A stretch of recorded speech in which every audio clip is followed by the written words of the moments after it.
Assalamualaikum warahmatullahi wabarakatuh. Alhamdulillah, nahmaduhu wa nasta'inuhu wa nastaghfiruh wa na'udzu billahi min shururi anfusina wa min sayyiati a'malina. Man yahdihillah fala mudilla lahu wa man yudlil fala hadiya lahu. Asyhadu an la ilaha illallah wahdahu la syarika lahu wa asyhadu anna Muhammadan abduhu wa rasuluhu la nabiyya ba'dahu. Qala Allah ta'ala ya ayyuhalladzina amanu taqullaha haqqa tuqatih wa la tamutunna illa wa antum muslimun wa'tasimu bihablillahi jami'an wa la tafarraqu. Wa qala Rasulullah sallallahu alaihi wasallam inna Allaha yarda lakum thalathan an ta'buduhu wa la tusyriku bihi syai'an wa an ta'tasimu bihablillahi jami'an wa la tafarraqu wa an tunasihu man wallahu Allahu akbar.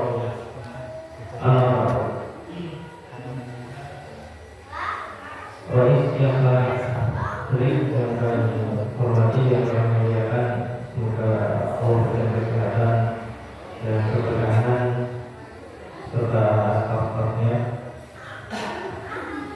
Para ulama, saudara sekalian yang kami muliakan,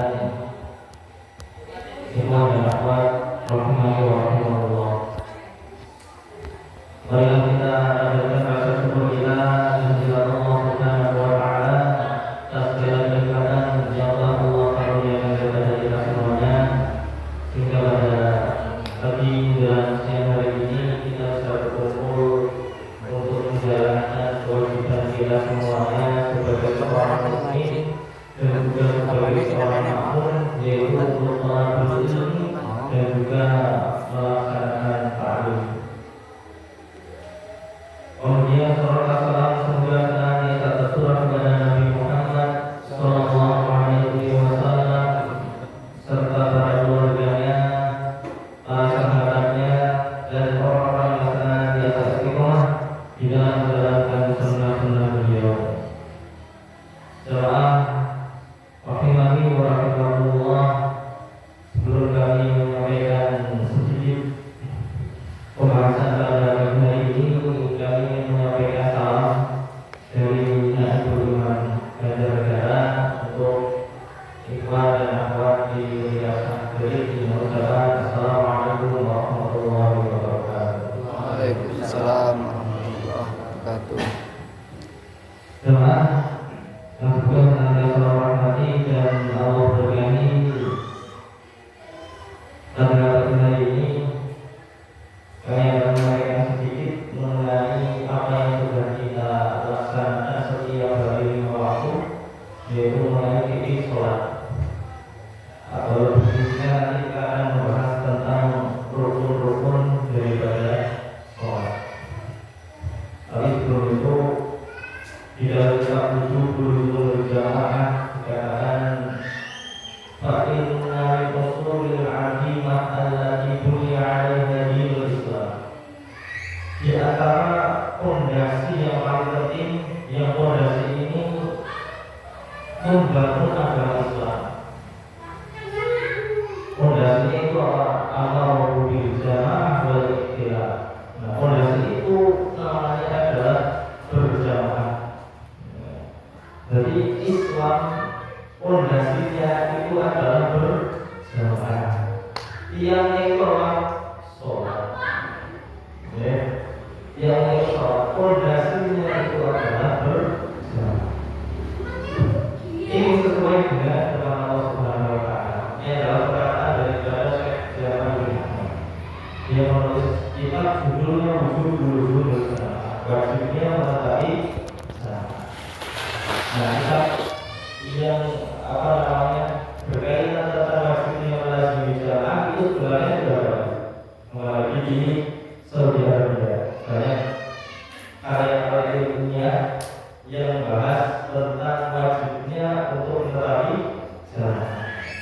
Yang pasti ini, yang menurut ini, ya, ya kasarnya sekarang belum berbaikat kepada Imamul Muslim. Tapi dari segi apa namanya, ketertarikan mereka terhadap umat dan wahidah tentang kesatuan umat itu sudah ada. Maka taklim ini menjadi penting. Ya, taklim ini adalah sebuah kewajiban bagi semua muslim. Ya, dan mencari ilmu itu wajib bagi setiap muslim. Kewajiban, ya. Kalau sudah berguna, kalau pulang katalah, kemudian ketahuilah. Artinya perintah untuk kita untuk belajar. Nah, kenapa imam itu membuat mengarahkan untuk kita bahwa taklim supaya kita itu, ya, imam ini memastikan kita dapat menjalankan perintah Allah, salah satunya adalah untuk menuntut ilmu. Nah, pembahasan salah satu pembahasan tentang wajibnya berjalan ini bisa dikaji. Banyak kitab, tidak hanya yang dikarang oleh asatidz yang dari pusat, tapi banyak sekali orang-orang yang sekarang belum bergerak pun sudah apa namanya membahas tentang itu. Jadi setiap tahun dibaca dengan satu kitab selesai, dari kitab lagi kita ada lagi pembahasannya. Ya. Dan meskipun temanya sama, insya Allah, ya, nanti akan ada tambahan tentang ya, teman-teman ya, bisa kita ambil. Nah, jadi itu imam itu dia tugasnya berat kali. Yang apabila memastikan mengatur makmumnya itu untuk menjalankan kewajiban dari Allah. Ya, kayak imam sholat, ya, imam sholat tugasnya apa? Memimpin sholat supaya apa? Sholatnya teratur. Dan begitu saatnya rukuk, ya, saatnya sujud, ya sujud, ya. Jadi nanti makmumnya rapi. Dan kan ada apa? Ada komando. Jadi imam sholat, ya. Begitu juga imam muslimin mengatur manusia yang ada di muka bumi ini untuk menyembah Allah, ya, untuk melaksanakan sholat, untuk menunaikan zakat, ya, dan melaksanakan kewajiban-kewajiban yang lainnya. Ya, maka ini tugas daripada imam muslimin dan juga para ulama, ya, memastikan waktunya melaksanakan kewajiban-kewajiban dari mereka. Nah, sekarang pertanyaannya, imam yang salah itu imamnya siapa? Pemimpinnya siapa? Atau pemimpinnya kita yang sudah berbaikat, kita yang sudah berbaikat, atau orang muslim pada umumnya? Ya. Semua kaum muslimin, baik yang sudah berbaikat ataupun yang belum berbaikat, semuanya adalah makmumnya dari imam. Jadi makmumnya imam yang jauh sekarang bukan hanya kita yang sekarang lagi taklim, yang penting taklim biasa, taklim apa, taklim jiwa, taklim wilayah, taklim pusat. Tapi semua kaum muslimin. Hanya dari kita ada saat ada imam yang belum berbaikat, belum makanya ada dalil, ya, yang memiliki jamaah kata jahiliyah. Artinya dalam keadaan tidak punya imam, tidak punya ketaatan kepada imam, ya. Jadi yang belum berbaikat pun mereka masih saudara kita, ya, masih saudara kita, masih ikhwan kita. Jadi bukan ikhwan, tapi masih ikhwan kita. Ya, kita yang sudah berbaikat punya kewajiban untuk menyatukan kembali mereka supaya taat kepada satu imam. Bahkan tugasnya imam pun tidak hanya mengatur kaum muslimin, tapi juga berusaha, ya, untuk orang yang belum masuk ke dalam agama Islam ini supaya mereka mau menyembah Allah Subhanahu wa Ta'ala. Jadi tugas imam itu satu bumi.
namanya berjamaah mesti ada yang memimpin. Kayak sholat, dengan sholat berjamaah, meskipun bisa ke masjid, ya kan? Tidak akan dikatakan untuk sholat berjamaah kalau sholatnya sendiri-sendiri, meskipun gerakannya bareng. Misalnya ada imamnya, ya kan? Berjajar, ya, sholat zuhur, nggak ada imamnya sendiri-sendiri, meskipun bisa ke masjid di waktu yang sama, kalau tidak dikomandoi oleh imam, namanya bukan sholat berjamaah. Itu sholat sendiri. Ya, begitu juga dilaksanakan itu caranya memang harus berletakkan itu dengan bersama-sama, tidak boleh sendiri-sendiri. Ya, jadi jamiah seraya bersama, ya caranya bersama-sama tidak bisa. Dalam Islam ini ya sendiri-sendiri. Ya, caranya sebagai senantiasa menghormati dan al-berkani. Begitu juga yang disampaikan oleh Nabi, sesungguhnya Allah itu hidup terhadap tiga hal.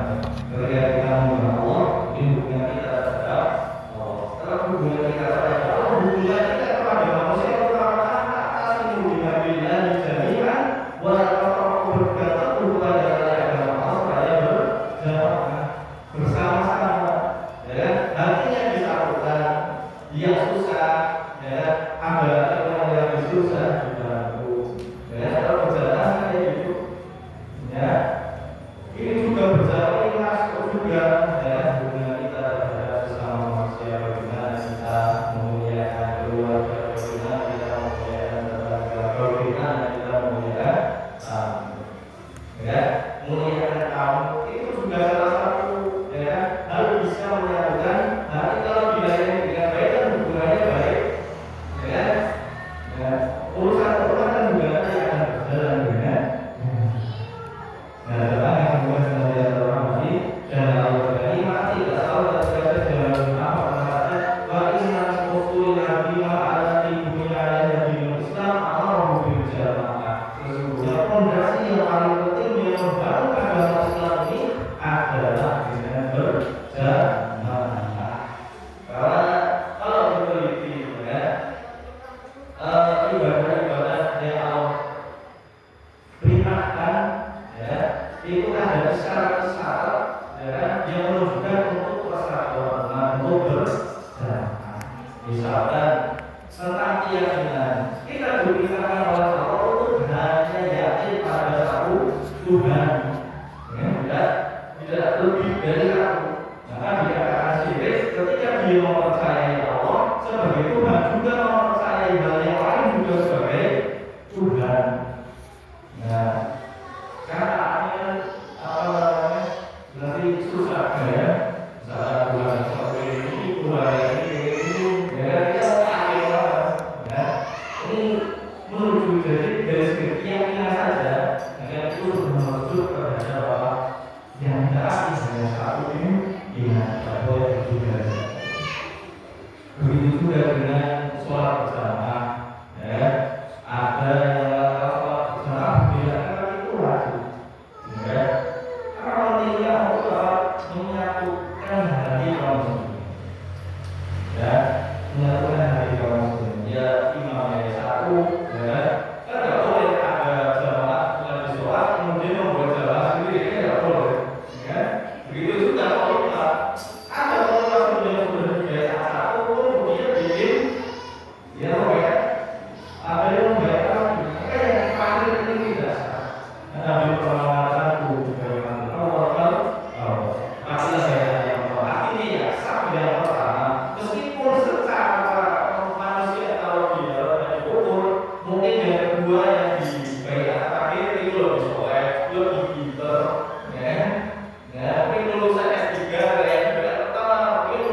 Tidak ada, ya, tidak ada terkadang penyakit penularan hari-hari berbeda. Kita dipakai umumnya bukan sebagaimana Nabi dan ketika Paulus dan Rasul itu menikahi bagi orang, ya, Nabi harus menyatukan umat. Ketika Nabi dicerai Nabi, juga yang dilakukan pertama kali setelah membangun Masjid Nabawi, apa yang dilakukan Nabi mempersaudarakan antara kaum Muhajirin dan Ansor. Dia langsung disuruh berperang, dia langsung disuruh berdakwah, mempersatukan dulu antara kaum Muhajirin dan Ansor supaya hati mereka itu saling terikat. Bismillah, ya, fondasinya kalau fondasinya kokoh, ya kan, kalau fondasinya kokoh, bangunan kan kuat, ya kan, begitu juga, ya kan, ketika hubungan batin antara sesama muslim itu kuat, ya, maka nanti melakukan apapun itu akan berasa, ya, dalam yang mungkin dari informasi dan Allah berkahi. Nah itu ya alhamdulillah kita telah berjalan kaki harus sebagaimana Nabi dan para sahabat. Ya kita alhamdulillah di sini kita bisa tarik berarti menaati Allah dan menaati Rasul juga menaati Dia. Ya ada guru-guru yang Allah menaati Allah menaati Rasul Allah menaati Dia. Nah ini yang ini termasuk di dalam sholat karena di dalam kami beroda itu dikatakan kalau di dalam masalah beroda salah satu syaratnya sholat, ya, salah satu syaratnya sholat itu adalah orang yang bifardiyah jasa. Orang itu mengetahui hukum sholat itu adalah wajib. Mengetahui orang itu mengetahui hukumnya. Oh sholat dulu itu hukumnya wajib. Kalau yang belum tahu dan tidak sah sholatnya. Ya, jadi kita melakukan sholat wajib yang wajib, ya, harus benar-benar meyakini, ya, harus benar-benar meyakini kalau sholat ini adalah sholat yang wajib. Nah setelah itu, bahwa tidak mengikuti tidak sunnah dan tidak boleh ragu terhadap gerakan-gerakan wajib itu wajib. Kita tidak boleh menyangka gerakan yang wajib itu sunnah dan yang sunnah itu adalah gerakan yang wajib. Nah setelah harus yakin betul takbir betul berarti hal yang wajib. Pengamanan ketika 25 itu hukumnya sunnah. Nah itu harus yakin betul, ya. Jadi apa namanya, kita melakukan ibadah sudah dengan ketenangan karena ya dengan kayak itu orang itu yang dimaksudkan ketika kita kita mengamalkan sesuatu dengan keimanan sehingga ketika kita mengamalkan ibadah kita tenang, oh kita sudah punya dasarnya, ya tidak dong cari benar ya. Dalam yang juga saya terhormati dan Allah berkahi, saya akan menyampaikan mengenai Rasulullah yang insya Allah, ya kan, kita mendapat temannya itu sudah mengetahui. Karena bisa referensinya itu dari kitab Fatimah, ya dari ini dikatakan akan sholat di sana, yaitu ya kitab ini kitab dari ulama yang bermadhab Syafi'i, yang bermadhab Syafi'i. Nah jadi ya masalah dari dalam masalah tidak masalah semuanya yang bisa masih kemudian yang bisa menghargai dan saudara mau apa itu ya masalah, ya mau merasa apa itu ya berbeda ya, ada yang berbeda, ada yang berbeda, dan beda-beda. Yang penting imamnya satu rakaat adalah imam.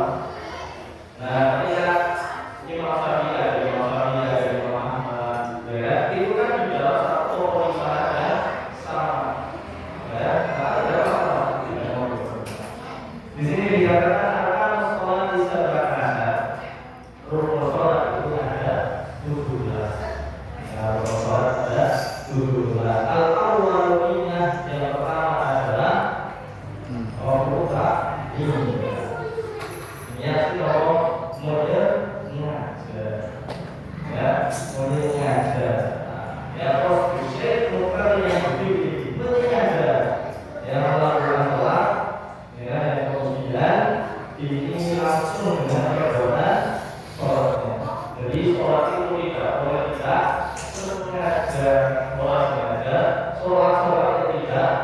sah. Kawannya dari contohnya orang yang tidak sengaja sholat dengan ada orang dikejar-kejar preman dengan dikejar-kejar di jalan. Lihat kali itu dia melewati masjid, ya supaya nggak ketahuan dia apa namanya lampu merah, supaya nggak dikejar, ya bila kejar dia ikut sholatnya nggak sengaja. Nah ini tidak sama sekali dia pakai gerakannya itu mengikuti imam, tapi dia nggak sengaja sholat. Ya tidak niat sholat, tidak sengaja sholat. Ya dia sholat karena dia tidak dikejar. Jadi sholat betul-betul apa? Sengaja kita membahayakan diri kita kepada Allah. Jadi sebelum sholat, hati kita sudah diperlukan dulu. Ini mau sholat, sholat zuhur, tanpa memenuhi perintah Allah Subhanahu wa Ta'ala. Artinya siapkan dulu. Ya, ini. Nah, di sini dikatakan niat niat yang mengerjakannya itu adalah hati. Ya, jadi niat itu adalah amalan dari hati, jadi bukan amalan lisan. Ya, bukan lisan yang mengerjakan itu hati, bukan hati lisan. Maka di sini disampaikan ayat itu tubiha Allah yang lebih. Niat itu tidak sah kalau hanya diucapkan, tapi hatinya tidak berniat. Ya, ada misalnya saya niat sholat zuhur, tapi hatinya tidak saja.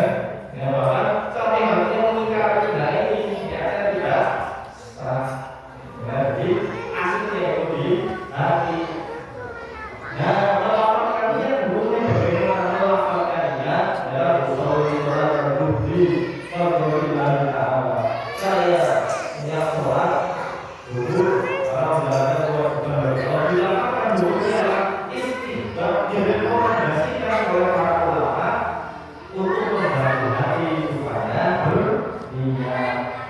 Tapi tidaklah itu hanya supaya membantu hati supaya tidak lalai. Ya, tidak lalai.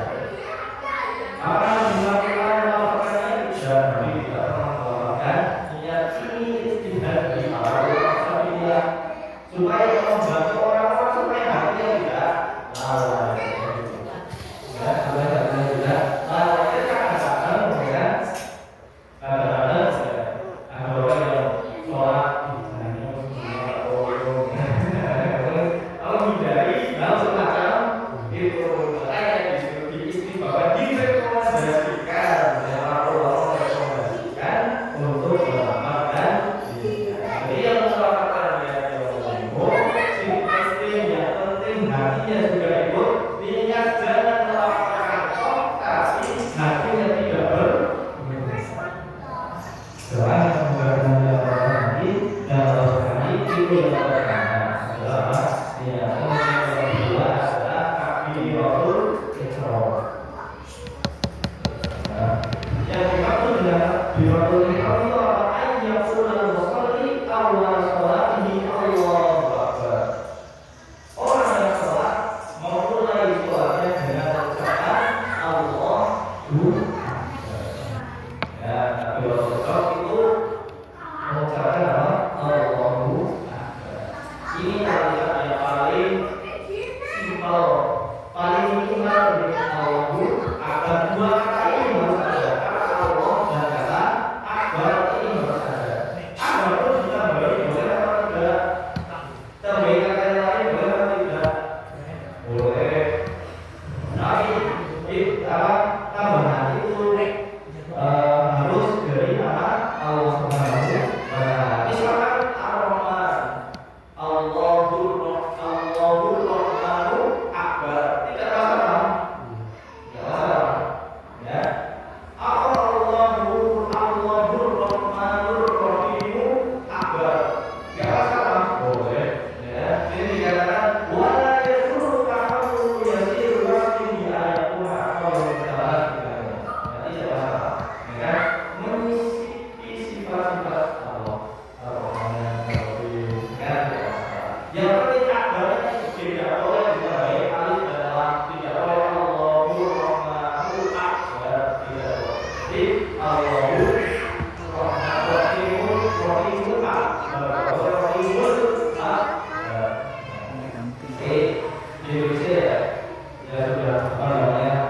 biasanya sih simpel-simpel ya, simpel-simpel.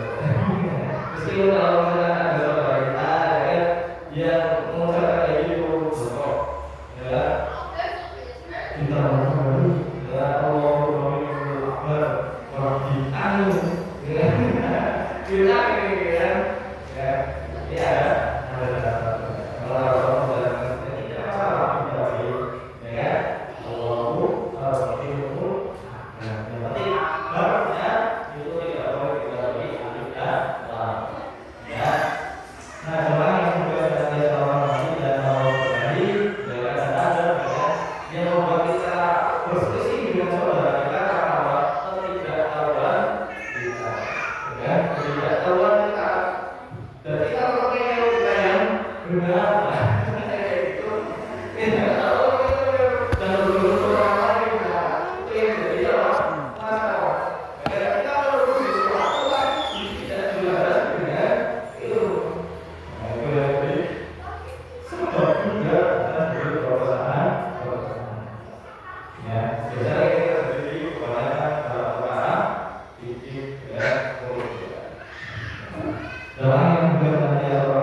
ada.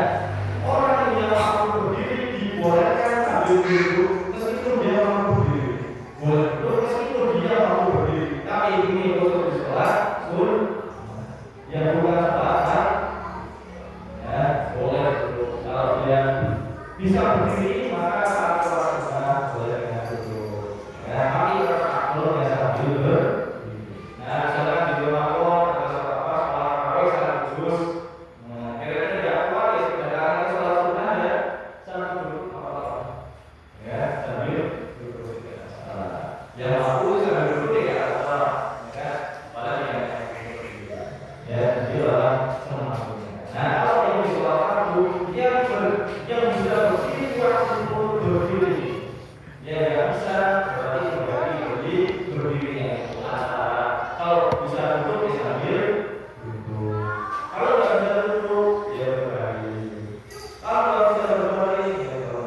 wajib bagi yang mampu hanya sholat sunat, meskipun dia mampu berdiri boleh dengan dulu, tapi tidak boleh dengan terlentang. Yang bisa berdiri tidak boleh dengan sambil terlentang, hanya sampai ke duduk saja, tidak boleh sambil terlentang. Nanti kalau yang sanggup hanya sampai ke duduk, tidak sanggup berdiri, dia hanya sampai mampu duduk, disebabkan maka boleh dengan terlentang.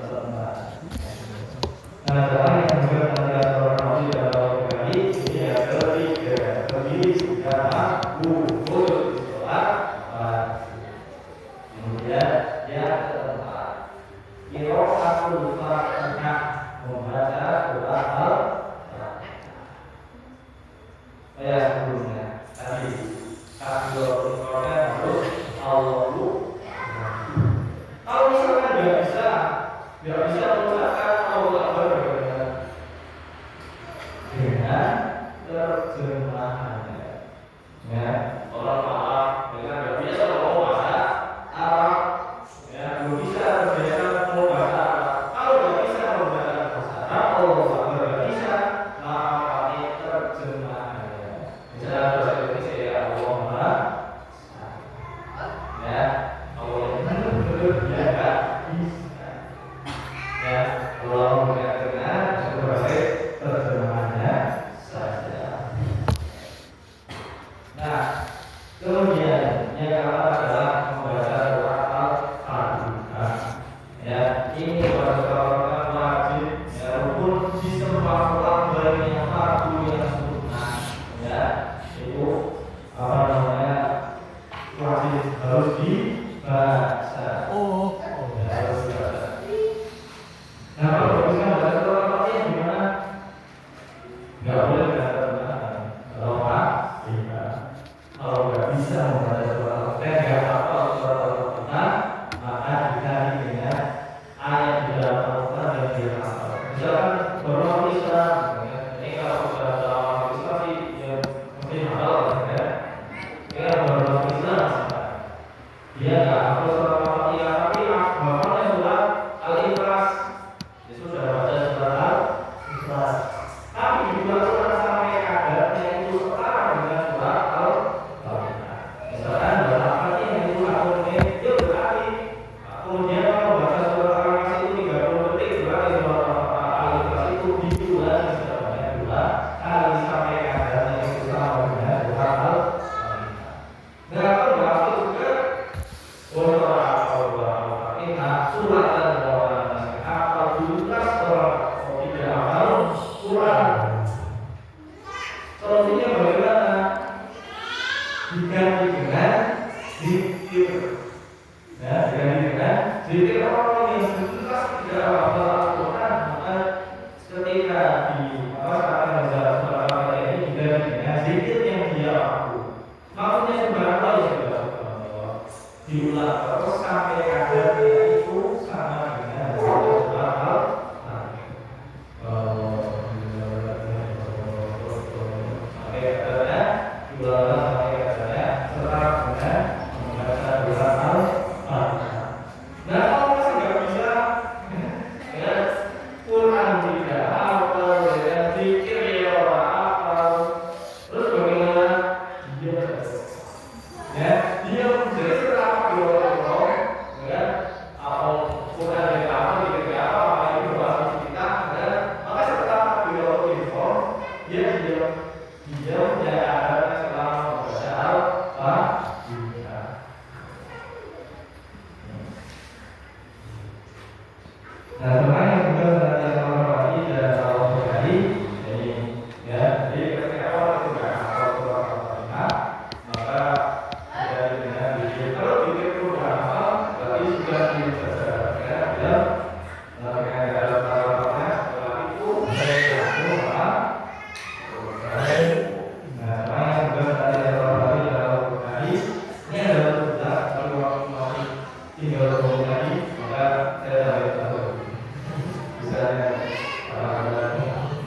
Waalaikumsalam warahmatullahi wabarakatuh.